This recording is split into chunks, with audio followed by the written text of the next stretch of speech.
शारीर क्रिया विज्ञान दृष्टि जदि आमे देखिबा गर्भधारणर करिवार मौलिक उपादान सब कौन गोटे होची मार डिंबाणु बा अंडा एग बा ओभम आउ गोटे होची पितार शुक्राणु बा स्पर्म। तेबे एबे आमे देखिबा एही ओभम बा एग बा डिंबाणु कोठु आसे आ ताहा किपरि आमर निषेचन पई बा फर्टिलाइजेशन पई सहयोग करे। तेबे एटा देखंतु एटा होची वर्तमान स्त्री रो प्रजनन अंग रिप्रोडक्टिव ऑर्गन। रिप्रोडक्टिव ऑर्गन रे कोन होय थाए ना दीटा ओभरी थाए।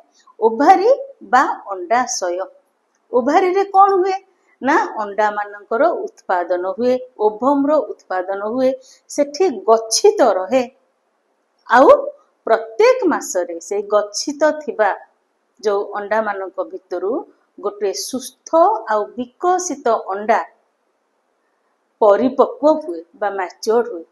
परिपक्व होला परे से एठू बाहरे किरी एटा होची हमर फालोपियन ट्यूब। एटा होची फालोपियन ट्यूब रो मुह एई बाटो देकी फालोपियन ट्यूब रे पहुंचे आउ सही मैच्योर ओभमटा परिपक्व अंडाटा ए फालोपियन ट्यूब रे 24 घंटा जीवित रहे।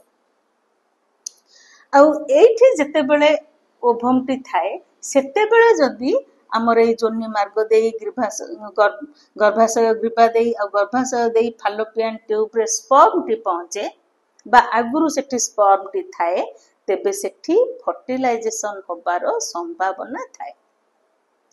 जदि फर्टिलाइजेशन बा निषेचन होला तो ठीक अछि। जदि फर्टिलाइजेशन बा निषेचन न होला तेबे ताहा पूर्ण थरे हमर मेंस्ट्रुअल साइकिल बा मासिक धर्म देकी आम शरीर रु बाहर जाए। एहा छडा ओभारी आउ कोन करे ना ओभारी दुई प्रकार रो हार्मोन फीमेल सेक्स हार्मोन बा प्रजनन पई दरकारी होउथिबा हार्मोन को उत्पादन करे। ताहा होची एस्ट्रोजन हार्मोन आउ प्रोजेस्टेरोन हार्मोन। आउ ए दुईटा जाक हार्मोन कोन करंती ना हमर मासिक धर्म चक्र आउ प्रजनन क्षमता आउ गर्भधारण ए तीनोटी को संतुलन करे आउ नियंत्रित करे।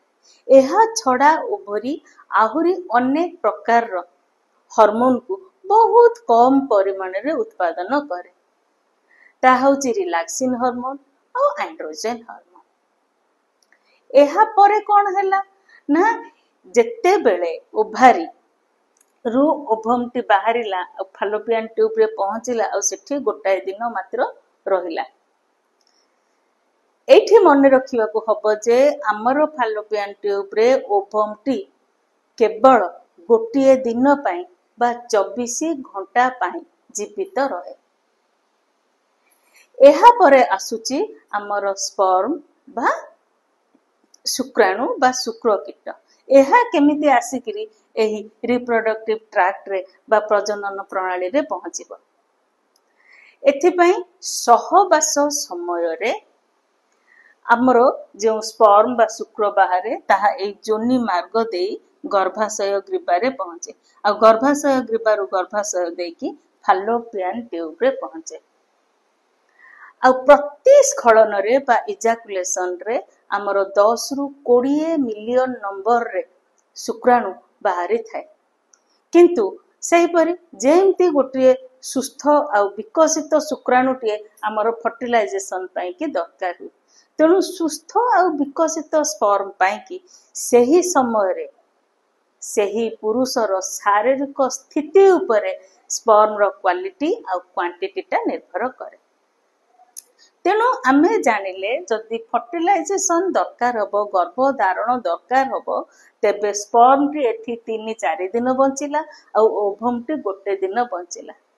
तेणु जेउ समय रे सहवास कले आमर गर्भधारणर संभावना अधिक थाए सही समय को आमर फर्टाइल पीरियड बा गर्भधारणर सठिक समय बा प्रजनन अवधि कहा जाए। तेणु को समय रे ना आमर जो प्रोसेस ओभमटा ए ओभारी भितरु बाहरे ओव्यूलेशन प्रक्रिया द्वारा ओव्यूलेशन द्वारा।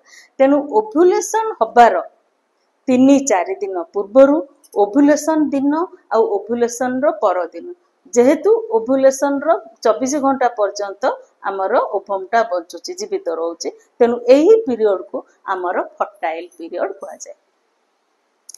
तेबे एबे आमे देखिबा ए फर्टाइल पीरियड को आमे केमती जानिबा ओभुलेशन दिनटा को जदि जानिबा आमे सेतिर फर्टाइल पीरियड टा को जानि परबा।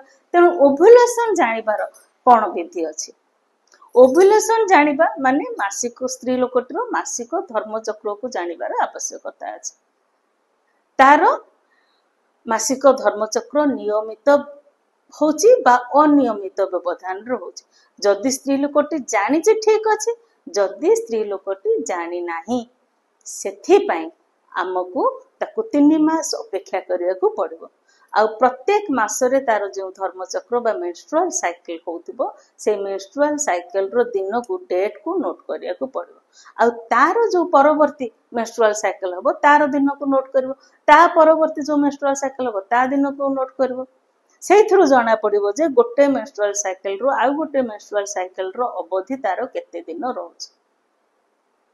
तेनु से जो अवधि फास्ट मेंस्ट्रुअल साइकिल रो फास्ट दिन आ परवर्ती मेंस्ट्रुअल साइकिल रो लास्ट दिन एही समयटा को हम गोटिए मासिक धर्मचक्र बा मेंस्ट्रुअल साइकिल कहता।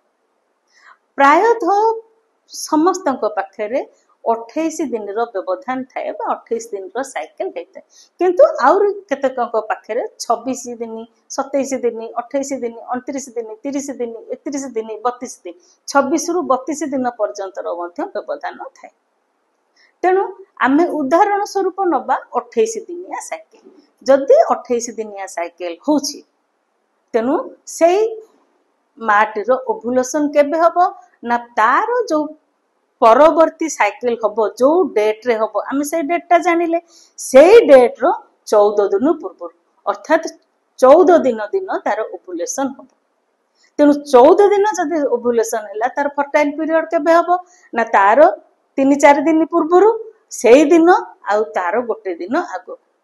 तेणु जदि 28 दिनिया साइकिल हमर होउची तार फर्टाइल पीरियड बा प्रजनन अवधि होउची 10 रु 15 दिन आउ जदि 26 दिनिया साइकिल होउची तेणु तार पीरियड होउची 8 रु 13 दिन आउ जदि 30 दिनिया साइकिल होउची जदि तार 30 दिनिया साइकिल होउची तार हमर जो फर्टाइल पीरियड होउची 12 रु 17 दिन।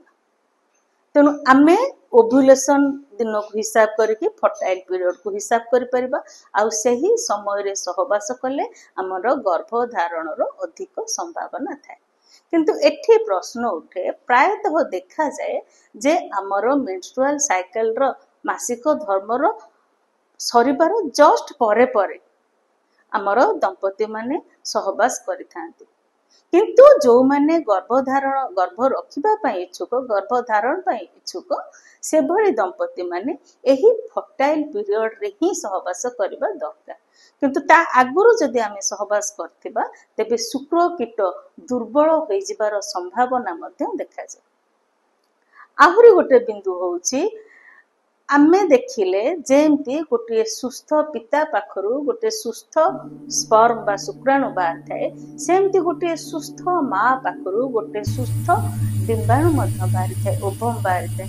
तेणु तार ए जो रिप्रोडक्टिव हेल्थ जदि स्ट्रांग थिबो तेणु जायकि हमर फर्टिलाइजेशन ठीक रे हबो गर्भधारण ठीक हबो गर्भधारण अवधिटा जो 9 मास रो अवधि मध्य ठीक हबो आ सेति पई ओभारी सुस्थ थिबा दरकार यूट्रस सुस्थ थिबा दरकार टोटल रिप्रोडक्टिव ऑर्गन टा सुस्थ रहबा दरकार। तेणु मोटा मोटी भाबे कहिबा को गले गर्भधारण पूर्वरु माँ रो शारीरिक सुस्थता संपूर्ण रहिथिबा दरकार।